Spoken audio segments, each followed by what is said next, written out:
আগরতলার জেপিসি ক্লাবের পক্ষ থেকে বুধবার মহালয়ার পূর্ণ লগ্নে মহামায়ার আগমনীর অনুষ্ঠানের আয়োজন করা হয়। এ উপলক্ষে এলাকার প্রবীণ নাগরিকদের বিশেষ সম্মাননা প্রদর্শন করা হয়। ক্লাবের পক্ষ থেকে এলাকার ছোট ছোট বাচ্চাদের জন্য বসে আঁকো প্রতিযোগিতার পাশাপাশি একটি বিশেষ সাংস্কৃতিক অনুষ্ঠানেরও আয়োজন করা হয়।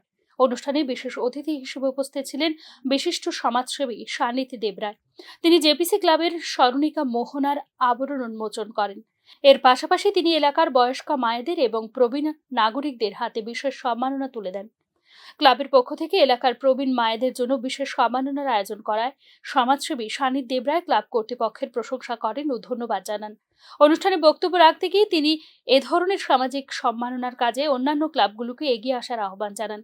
শ্রী দেবরায় তার ভাষণে ক্লাব কর্তৃপক্ষকে ও ক্লাব সদস্যদের এভাবে এলাকার বৃদ্ধা ও বয়োজ্যেষ্ঠা মায়েদের পাশে দাঁড়ানোর জন্য কৃতজ্ঞতা প্রকাশ করেন।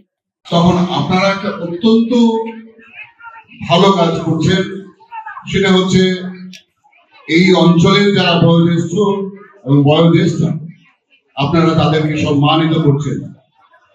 সত্যিকারের অর্থে যারা জননী,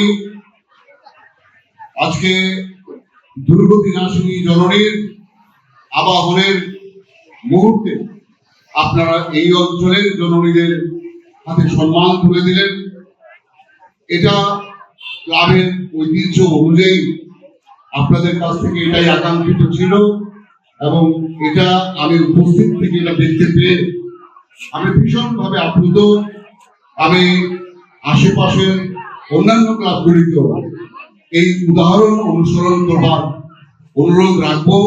দুর্গাপূজার প্রাক মুহূর্তে বিভিন্ন এলাকার ক্লাবগুলো যেভাবে এ ধরনের সামাজিক কাজকর্ম হাতে নিয়ে মানুষের পাশে থাকার চেষ্টা করছে তা সত্যি প্রশংসনীয়। Bureau report, news now.